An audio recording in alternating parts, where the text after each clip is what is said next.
As you're sitting there almost dumbfounded at how strong this attack was, you look to your arm and the tattoo itself is sizzling and just steaming basically.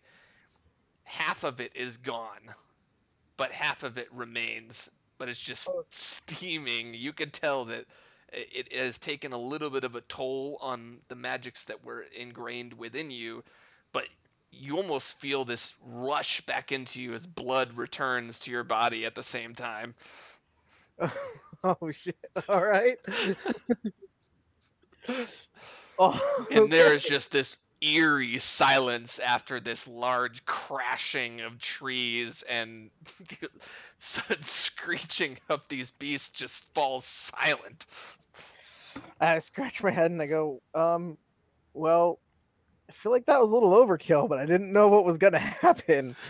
So, well, I think it's got at least one more use in it based on the fact that only half of it was gone.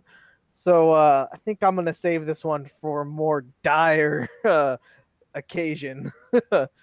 It sounds like a good idea to me. Now, plus you can tell Kronos it functions. Yeah, it functions, but holy shit.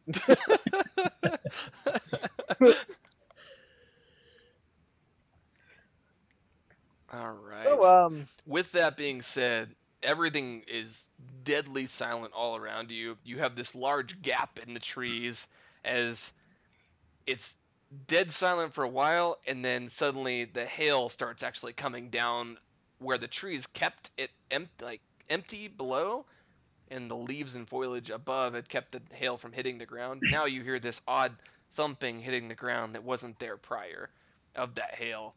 But now as well, there is a good 4 or 5 feet huge hole open in the ground where these monsters had basically come up from below you. should we check out the hole, or should we keep exploring up above? About what time is this now? It is still midday to you right now. Okay. However, it doesn't look much different. There's still light obviously coming through the clouds, but it is a dark storm that you are in. Okay. I want to do a quick scan to see if there's any materials that we can take back to Waylon and Freya real quick, just because of the giant hole. This is now apparent. Sure. Do an awareness check, please. Okay, and go! Perfect. You do find some small shards of tin that were mixed up in the shards of the rock. And that would be...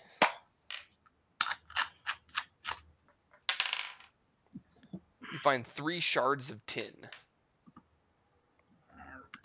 I'm gonna just pick up some firewood. Pick up some firewood? Okay. Yeah, because we don't have any of that, and if we might go into the hole, I'm probably gonna need some of that.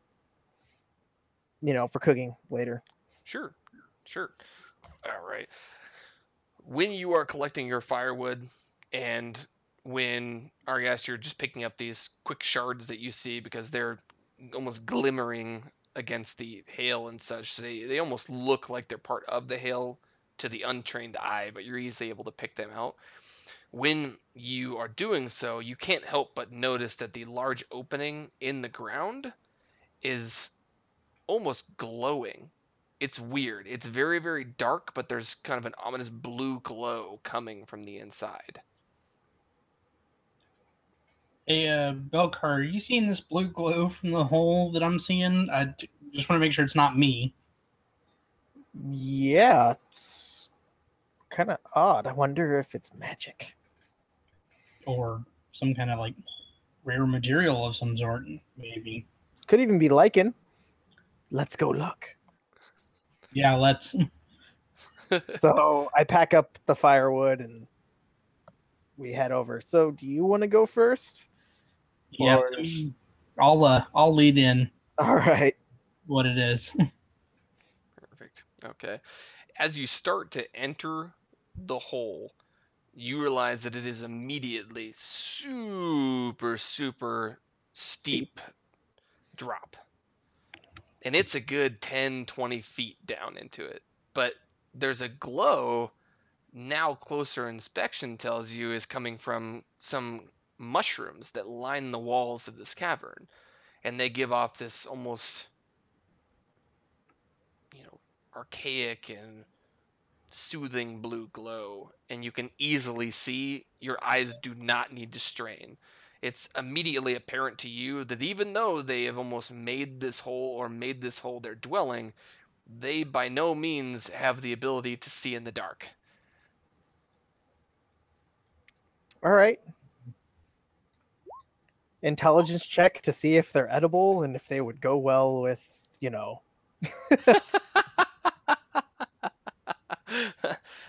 They do look questionable.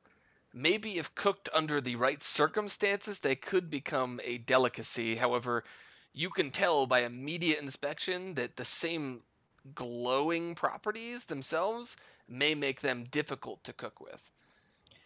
All right, so I'll save these for when I'm in the kitchen, but I'm gonna take some. And you could tell me how much you want to take. As far as what you have, I mean, obviously, your characters at this point in the game don't have much. You just have the cloth. None of you went out and grabbed very much bags or whatnot. So almost if you're hoping to grab these things, you're almost ripping off pieces of your clothes, going, okay, don't need long pants. Just gonna go ahead and go with shorts, making a bag out of my lower parts of my pants. Sounds good. That's what I'm gonna do. So how many like pounds or so? You said like what, like three pieces of venison, you said? I forgot to write it down. You had 3 handfuls of venison. All right, and then I'm gonna take like basically I'm gonna cut off part of my pants at the knee, and then I'm gonna tie off one end, and I'm gonna fill that entire section full of mushrooms. Gotcha. Okay. And then I'm gonna tie that other thing off, so it looks like a Tootsie Roll full of mushrooms. Yay! Yeah. All So I'm gonna put half a pant leg full of mushrooms. right. Looking like something straight out of an anime with half a pant leg. Right? Perfect. All right. Once you drop down, or if you drop down, you can immediately tell that at the bottom of that hole that serves as the entrance to this hole, um, you can tell that rain and hail have found a way down into the hole. There are leftover remains of it at that point down at the bottom.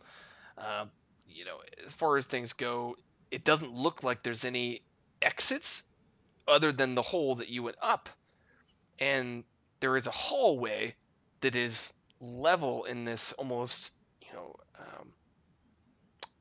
small hole that you find yourself in. It's almost like just kind of an entry den than anything, but it is like everything else that you've encountered so far, being in this hole lined with these mushrooms. I mean, it is almost sickening how much mushrooms there are in these holes. Okay. Do they give off any kind of a smell either, or are they pretty odorless? They're very, very Really? odorless. You can tell, given your intelligence as to ingredients and overall knowledge, um, it doesn't look or appear to be something that you need to worry about. Okay. Yeah.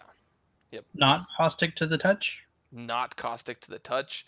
Like I said, it's more so one thing where you say you don't think they're dangerous by any means, unless they were in the hands of the wrong cook. If they wanted to try and eat them, potentially certain things give you a stomach ache or otherwise, Okay. or get the runs. Yeah. Yeah, That's the best part. yeah. That's how you take care of the shopkeeper Alex wanted to take care of in the nice way. Yeah, right. Failed Well, cooking on purpose. you think we should go down Belcar? Yeah, let's just keep going. Okay. You said it's like a 10 to 20 foot drop? It's like a 10 to 20 foot drop into that hole. Yeah. Yep. Okay. So I guess what I'm going to try to do is how steep is the hill? It's a good, I mean, we're talking 45-degree angle, to the point where if you were on your hands and knees, you would be able to climb. You feel like you'd be able to climb up it, but something that you would have to kind of do like a, bracing yourself to get down into it kind of a deal. Okay. Then I think that's what I'm gonna do. I'm gonna pull out my sword and kind of stab it into the wall